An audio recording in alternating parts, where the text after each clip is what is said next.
Welcome to RegTalks, the podcast dedicated to the latest trends from the world of RegTech, FinTech, and financial regulations. My name is Claus Christensen, and I'm the CEO and co-founder of award-winning RegTech provider Know Your Customer. Today, it's my great pleasure to welcome Bion Behdin, CRO and co-founder of AML compliance startup First AML, as my guest. Bion is the co-founder and Chief Revenue Officer of First AML.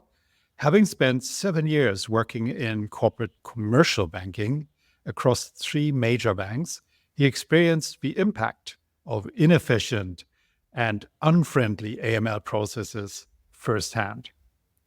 It was this experience that spurred him and his fellow co-founders to start First AML. Bion brings to clients a wealth of experience when it comes to AML regulations and streamlining compliance. Thanks, Bion, for joining us for this episode of RegTalks. Thanks for having me, Klaus. I'm excited to get going. Great. Could you share, I said already, the journey into RegTech space started with your experience at ANZ and other banks, how this shaped your approach?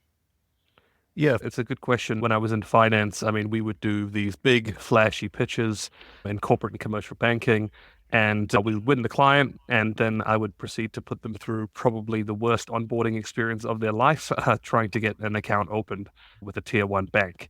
Now, the part that I personally struggled with as a frontline officer working in the bank, especially when it comes to AML, the relationship between the customer, the frontline teams, and the compliance division.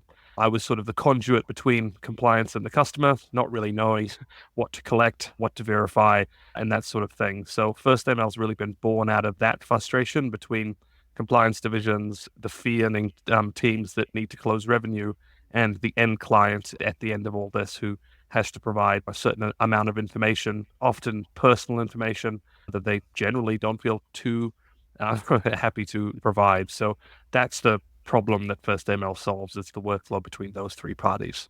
I have to say, I do and I don't envy you for that experience. It was one that we actually lacked in the beginning when we created KYC, my co-founders and I, because we had a legal co-founder and me as a technical co-founder. Seems ideal, but what we were missing was that banking experience. Listening to it, it wasn't all that pleasant, and I know it isn't from the customer side. And that is what both our companies are trying to solve, obviously.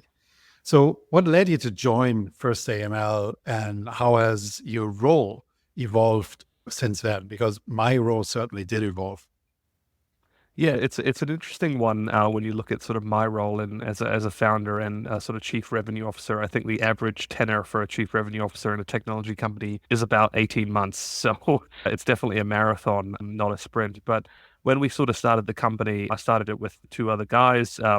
One of them was with me from finance. The other one was an ex-management consultant. So we kind of naturally fell into our roles. Originally, we weren't technical co-founders. We actually started the business as a sort of lo-fi, no technology business. And we actually got to about 1 million ARR without building any technology. And then we sort of started to invest really heavily in the proliferation of that technology. My role has always sort of been the revenue side, the customer side, understanding customer problems. But I often feel that people in sales leadership roles don't talk enough about the product. I feel like I'm more a product person than a revenue person, because without a good product, honestly, you can cold call as many customers as you want, but to get that serious traction, it has to be product first. Yeah, I absolutely agree. That mirrors our own philosophy at KYC. We wanted to build the perfect product for this space, KYB, or business entity verification in our case, and go deep on that. And sometimes I do think we should have invested more on the revenue and the marketing side early on. We did that in the later years, obviously, but at the very beginning, we didn't even have funds, and we just concentrated on building the best product we could. I think it's great from an integrity viewpoint, but it can be challenging from a revenue viewpoint if you don't have that in the beginning. And my role, as I said, certainly changed. I always say I haven't led a company over 9 years. I've led 9 different companies over each 1 year. because it changed so much at the time. Yeah, and it's kind of an interesting intersect between sales and products because a lot of the core features that we have now, the really sort of loved features, we didn't have until we had customer feedback on the product. And that includes obviously you guys are a partner of First AML, but it's kind of that iteration you're building a plane while you're flying it, I guess, which is really hard, and especially when you're working with regulation technology, there is a certain level of you need to have the core functionality working really, really well before you can really start to innovate. And I think that's where a lot of people miss the trick a little bit. That's true. Yeah. If like a new startup founder would have asked me for advice now about starting something in RegTech, I would say, well, if it's your first rodeo, I wouldn't go here because it is very hard to sell into these very large institutions, which we target, banks and so on. And second, if you want to target them, don't go into the compliance side. That's like the most sensitive thing and the most difficult to get into. So just a little warning there. But obviously, we both managed over time. When we looked at First AML and where we discussed it first, I noticed that you are quite active in the legal space, that you have law firms. And that I found interesting because we struggled with that in the beginning. We do have a few now, but that doesn't seem to be an easy fit for what specifically we built. You mentioned there were challenges in technology adoption generally, given that smaller firms often rely on multiple tools, for example. How crucial is that element of orchestration in their operations? Can you elaborate on that? Yeah, that's a really good point. I think especially in the AML space, it's so fragmented. Like there's a lot of people doing a lot of different things. And First AML focuses on the orchestration layer, which is the actual operational side of doing customer due diligence. Legal's our biggest sector now. Legal and finance are sort of our two core sectors. And I think the reason that people have responded quite well to the First AML product, especially in the legal sector, is that sort of that relationship I was talking about earlier. It's that end customer, and then you've got your fee earners, which are your frontline lawyers. And then often in these larger firms, you'll have a separate compliance department, which is either advising or assisting those fee earners. So the use case of our product fits quite well into their workflow, and that's why it's been widely adopted. But I think you're totally right about these point solutions and things like that. Like when we go into a firm, it's often a harder sell because we're not only replacing 3 products that they're currently using, we're also replacing their workflow. So they have to design the new workflow around the First ML product. It's a lot easier to sell faster or cheaper biometric tool and just rip out certified copies, for example, as part of an overall process. But in my opinion, like if you want to get the efficiency gains, that orchestration is so important in especially medium-sized firms because otherwise it's just a band-aid to a broken leg, really. You can do EIV faster, that's great, but there's so much other aspects to it that people really struggle with. I disagree a little bit with the evaluation that it's easier to sell a point solution because we've been concentrating on one specific problem very hard in our company. We took the opposite approach. And KYB, in our, exactly, KYB, business verification, and we went deep on that, like really deep, and did it to the 9th degree, thinking that is actually a core problem that needs to be solved. And that is true. But without the larger orchestration, it's actually not that simple to sell. So it's both sides are hard. Just the orchestration is hard. Just the going deep on one vertical is hard. I think that is probably just the beauty of this cooperation, that it fits in together and both approaches together have a lot more power. Yeah, I think especially around the mid-market, like the mid-market's a knife fight. Like it's literally, there's a lot of providers doing a lot of different things. It's a AML, especially, I mean, we started the company, 7, 8 years ago now.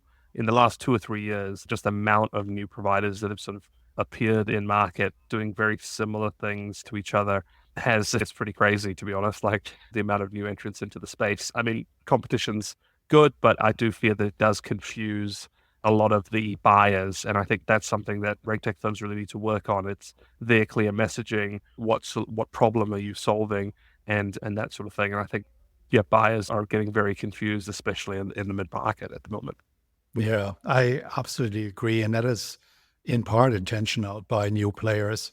They bring up these superlatives I love to pick fights on LinkedIn about people who say they have 238 countries covered when there are only 196 official ones out there. Yeah. Uh, that sort of thing is in the market. And yeah, a bit of education and real honesty and clear messaging is really important. And it's part of what we do of this podcast as well. We can talk about these things and point them out and help buyers and users in the space discover the real value in all these products. Yeah. When we chatted last, I remember you mentioned the one-to-many approach in RegTech. What did you mean there? If you think about the space, there's sort of different layers. If you think about it like a layer cake, basically, and at the bottom you've got your sort of data layer, and then on top of that you've got your sort of innovation layer, but narrow product layer, and that sort of feeds data into innovation, and then you've got sort of orchestration, which First AML plays in, and the one-to-many approach in RegTech is super interesting via things like partnerships. So we have a lot of partnerships. Obviously, I know your customers are a big partner of First AML now, but other data partners that allow basically access to our client base without them having to do direct selling into them. I think that's a really, really interesting way to sort of sell the product. I think it's a really growing sector, but there's got to be some platforms that end up as sort of leaders in the space. And I don't particularly think there is anyone yet that is sort of a leader in the platform RegTech space. Yes, you've got like your large players like your Finego and things like that, but in that middle space, there's a lot of sort of open air at the moment. And I think, yeah, depending on where you want to sit in the stack, you should have different strategies for how you get clients, really. Mm. You and I both are obviously very closely watching the space, the investments made, the maybe acquisitions made. Where do you think is this going? You say in the mid-market, there's no clear winners there. So that's a great place Yeah. to be at the moment. Do you think consolidation is near term, or is it a little further away, or what will happen? Honestly, I think it's in the next 12 months. Like it's coming like really soon. I don't know about you, but you've probably received 3 or 4 IMs across your desk in the last 2 weeks, I've received about 3 or 4 IMs, all very similar story, growing, but not growing very fast, all between sort of, I guess, 5 million euros to 10, 12 million euro space, very similar company profiles. And I think consolidation in our sector is inevitable. I think there's a lot of sort of really good medium-sized players, but they're struggling to get scale. So Mhm. consolidation is going to happen. Whether it's vertical or horizontal is yet to be determined on that. True. I fear that a lot of the technology in the space isn't actually that good. And I think that's the key concern that I would have anyone who's looking to buy. It's really understand the technology stack. Like, why haven't they been able to scale past their current size and things like that? And yeah, is there enough buyers for that? Or there's a lot of, for example, electronic verification providers that are subscale at the moment, and whether that's because they're being outcompeted by some of the bigger players or not, it's kind of hard to understand. So Mm. that sector specifically within RegTech, identity is a really strange one. I'd probably stay away from anything like that because I'm not sure the quality of the technology sitting in behind it. Yeah. I remember there was like 2022, there was a big wave of investments, 200 million, 400 million into Jumio, Trulio, both IDV providers. And I was thinking at the time, like, guys, are you sure you know what you're doing? There is not enough money on any one of them to make them a winner, like that vision fund strategy, just like invest so much that one is a winner. We'll see about that. But I think I agree. Consolidation will happen. And I personally also got a lot of contacts in the last, let's say half year, outreach out from investors, which was strange because there was no real hook that started it, but it was unusual. So there's people watching this space very closely and wanting to talk. Where is it going? I think we can influence it a little bit.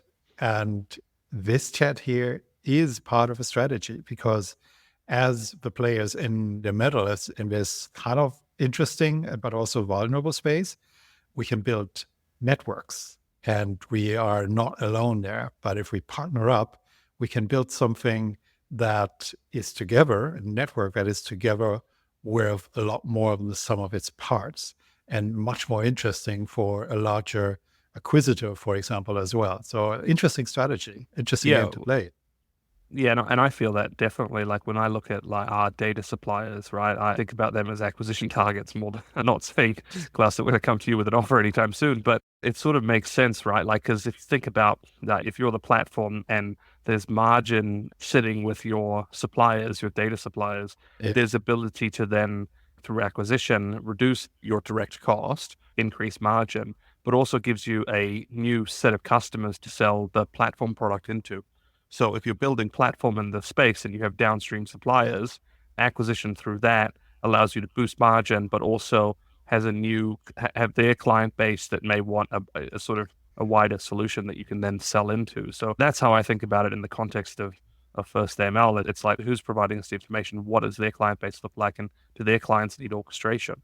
Yep. Because it's a lot easier to upsell an existing client and a lot cheaper to upsell an existing client than to acquire a new one. Absolutely. And Bion, not that I'm making an offer here, but for us, the same thing is true. We would think about, well, look, there's an orchestration provider. Well, wonder what customers could they bring us if we acquired them and integrated them. Yes. Yeah, you're right. It's Spot on. exactly Yeah. the same idea, because that works both ways. Really interesting Yeah. conversation and ideas here.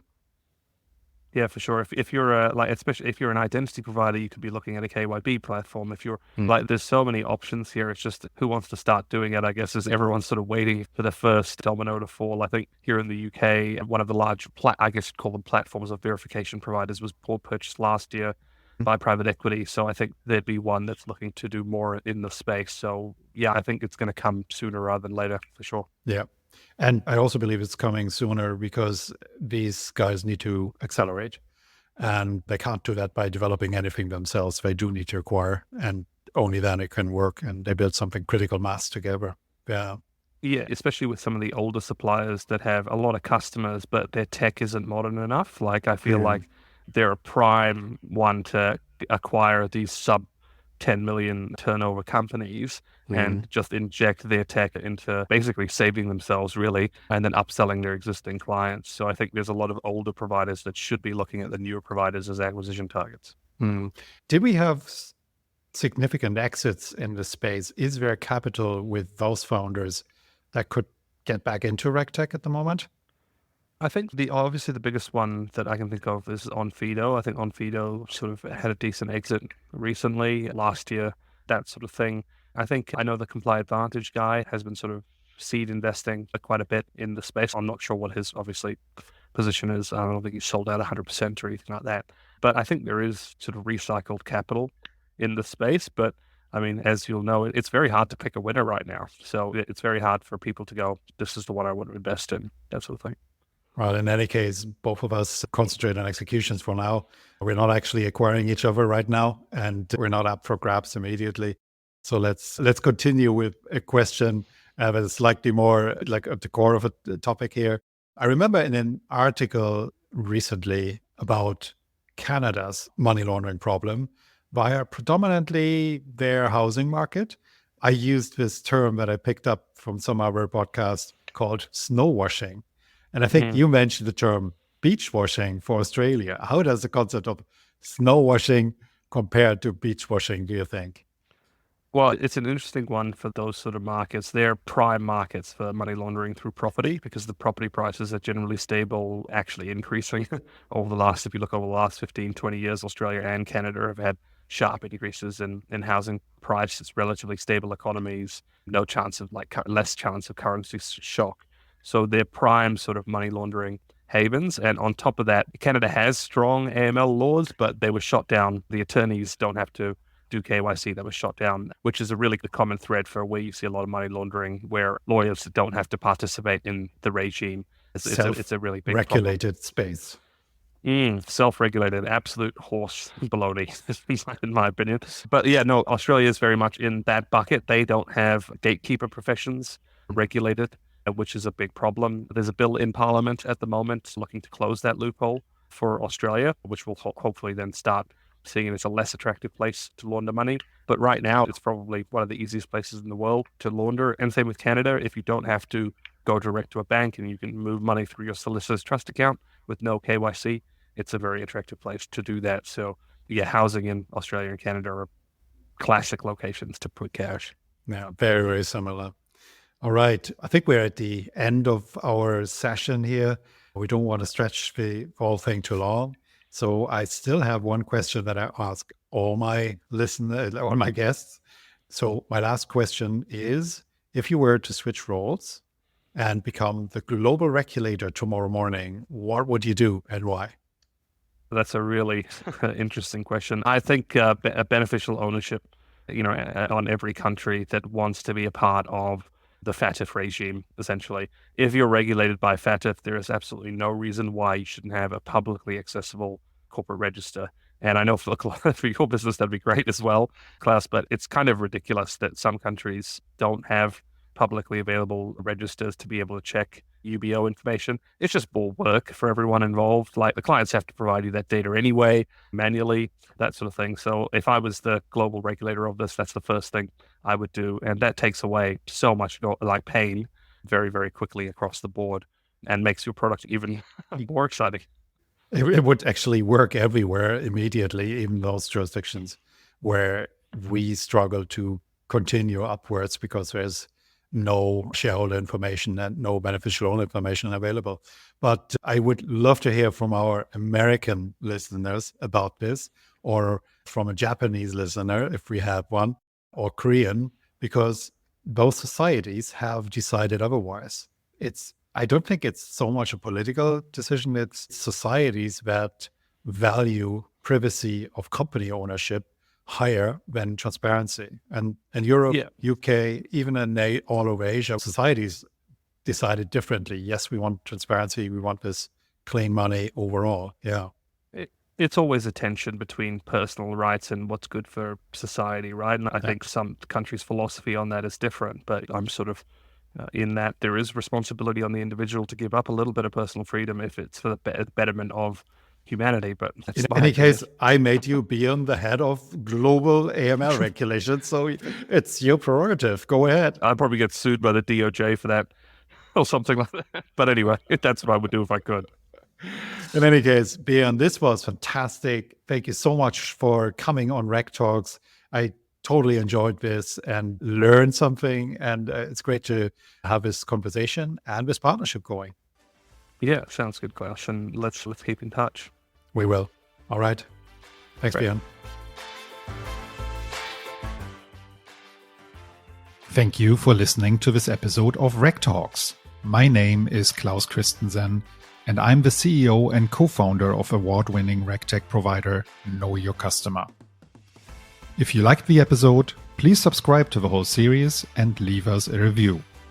And if you'd like to connect with us, suggest a guest or a topic for an upcoming episode, please send us a message at info@knowyourcustomer.com or visit knowyourcustomer.com/RegTalks.